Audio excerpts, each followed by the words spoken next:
Today's topic is deep.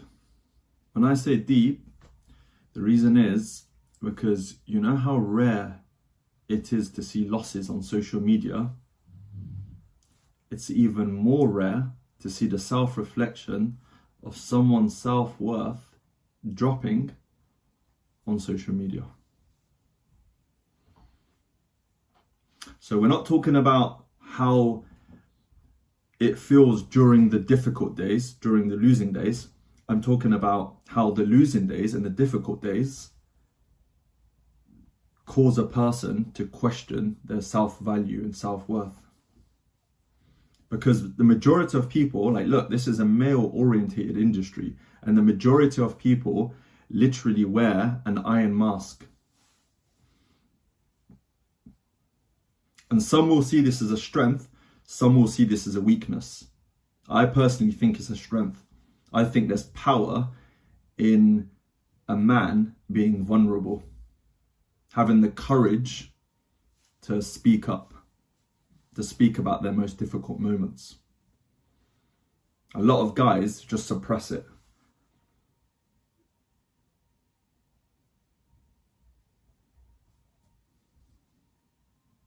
And they think that very difficult day is coming from a lack of performance or lack of sleep or something. Yes, of course, those things can impact your results, but I'm talking about the difference between a man that has high self-value and a man that has low self-value. There's a big difference. There's a big difference. Because the person with high self-value, he's the same person that won't be as impacted after going in drawdown, after a losing streak. Why? Because they don't associate much of their self-worth with trading results, with short-term results. Whereas the person with low self-value, they're going to find it very difficult to close the laptop and walk away when they should. They can't accept, how they feel. They want to get back to a break even. They're desperate. They want to get back to break even. They want to feel they're just praying to the Lord. They can feel how they did before this difficult day occurred. The problem is not the losing day. The losing day is not the problem. The drawdown is not the problem. The losing streak is not the problem. The problem is the losing day making them question their self-worth.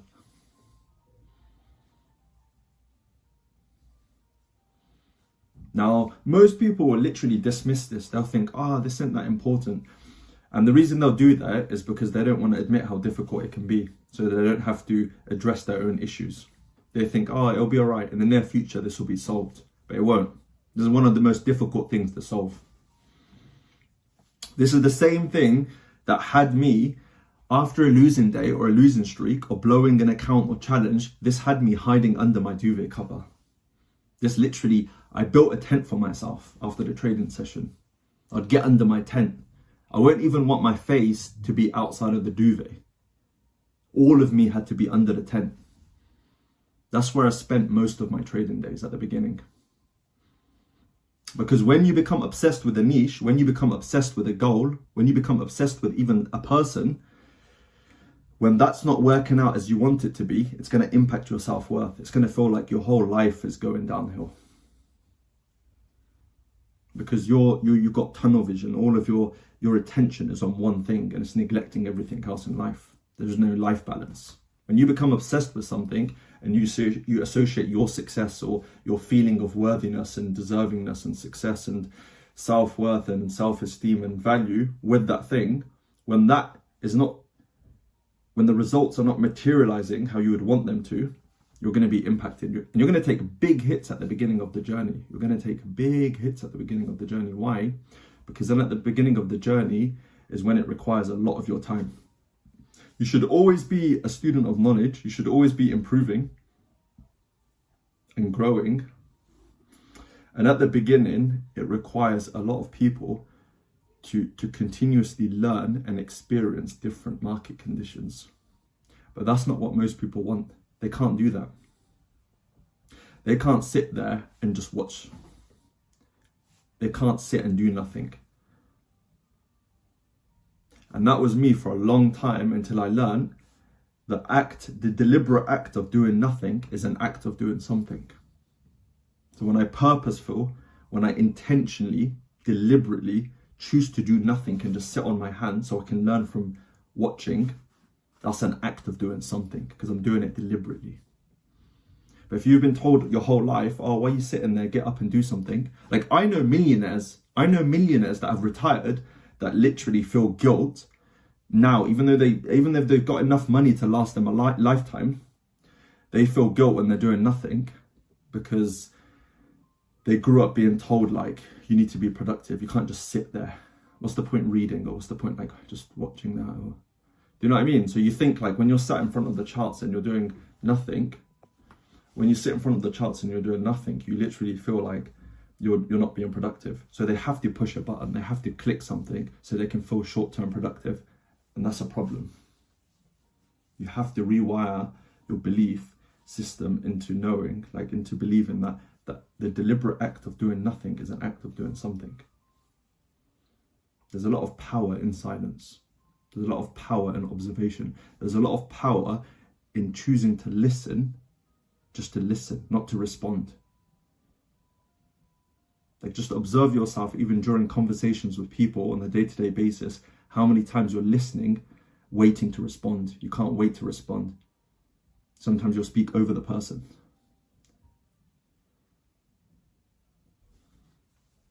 So think about it, yeah? Because, you know, a lot of people are they're materialistic as well. So a lot of people that are materialistic, which is many people, they're going to find this very difficult.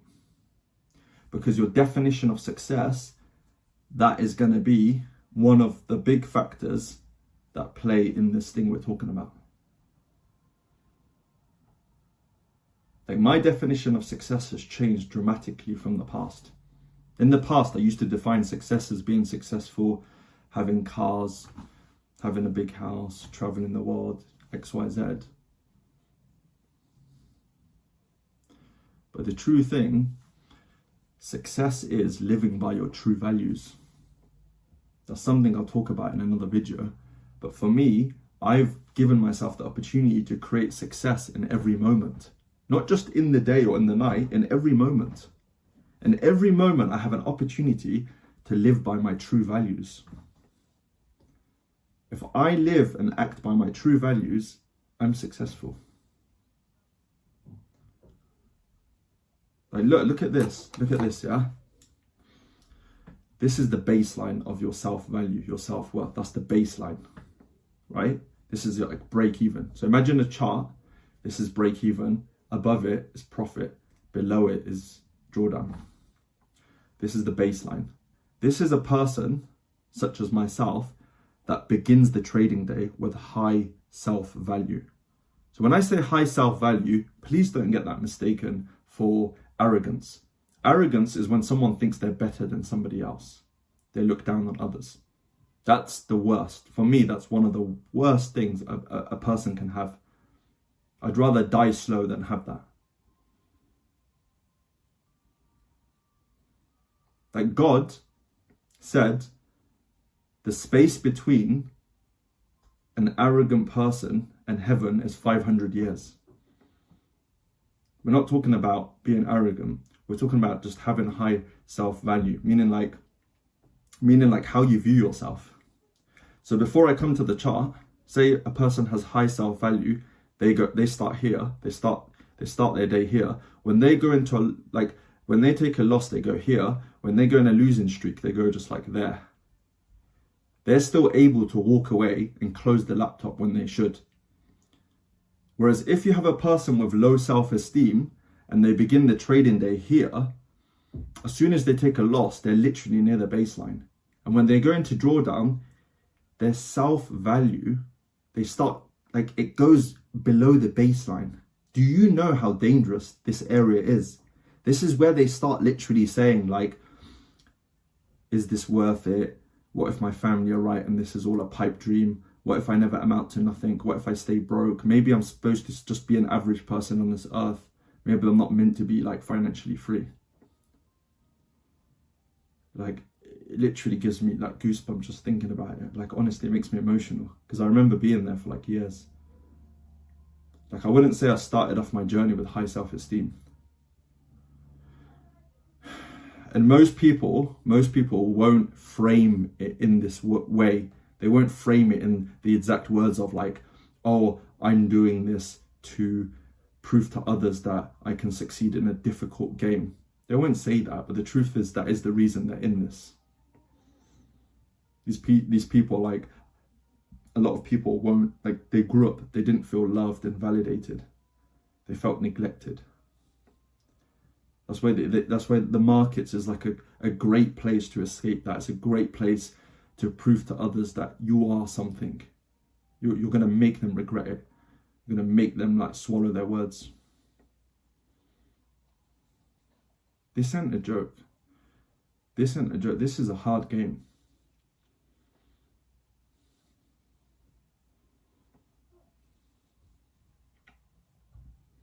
You see that mirror behind me? Both of them. Those ain't mirrors. Those just show you how you look on the outside. The market shows you how you look on the inside.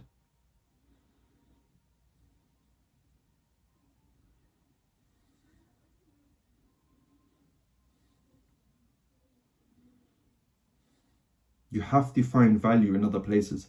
Like, I find value by providing others value, real value.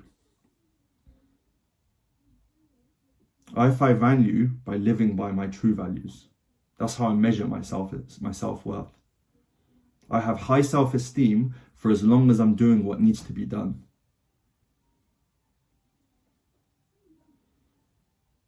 Do you know what severely impacts our self-worth, our self-esteem? It's keeping the promises we make to ourselves. Think about it. Just forget the charts for a second. Outside of the charts, how many times, how many promises have you made for yourself recently that you've actually kept?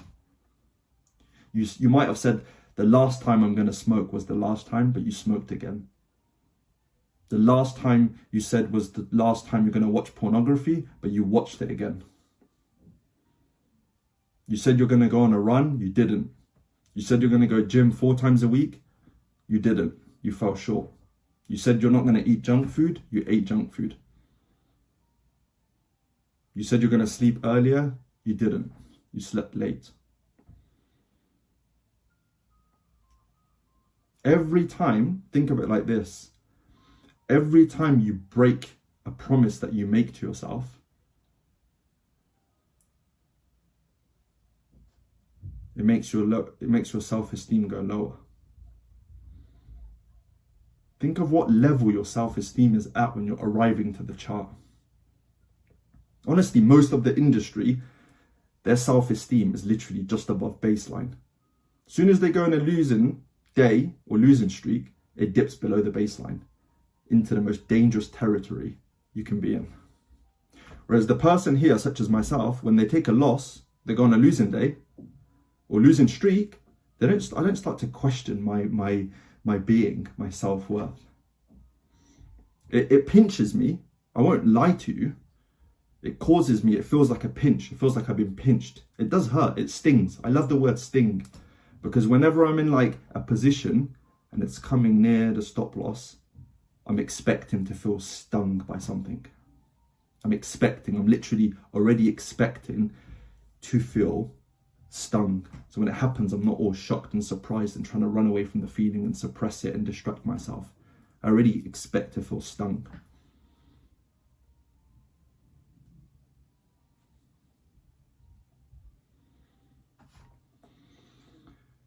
Think about outside the charts, guys, yeah? Outside the charts, think about,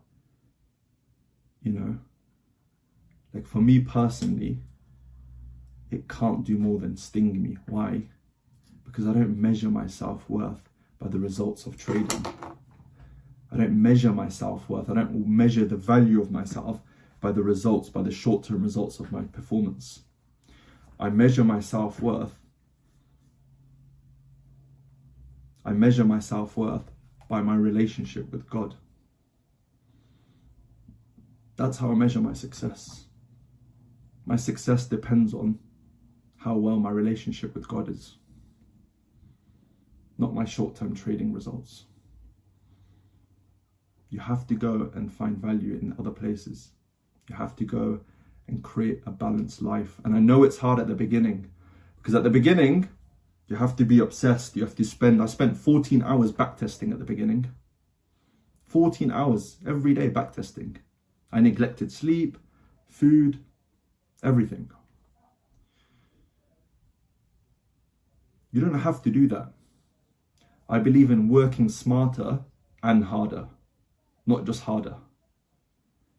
Because if you just work hard, you think backtesting 14 hours is actually like productive. Maybe 3 hours is 4 hours. After that, you're going in loops.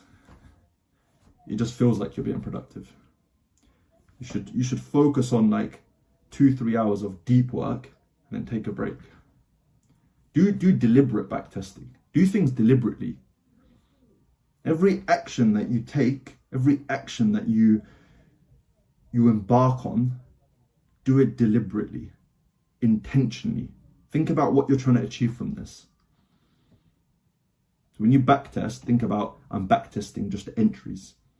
I'm just going to backtest the entries of the last 30 winning trades. I'm just going to backtest the exits. I'm just going to look at the structure on the 5 minute. I'm going to look at if there was any fundamentals on the day of the winning trades. That's called deliberate backtesting. Do things deliberately. Don't let the factor play in. Don't let the fact that you've spent so long on something that you have to see something soon from it. People literally die holding on to the wrong person just because they've already spent so long with them that they don't want to let go, even though that thing is bad for them. They're letting the fact that I've spent so long on this that I can't let go of it anymore. Now, I'm not telling you to hang up the towel on anything. At the beginning, a person will say, you don't know how much time I've spent on this. So they feel like they need to see something materialize from them efforts.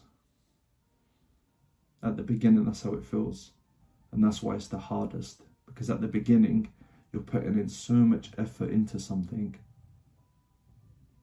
without seeing anything from it, without seeing any results.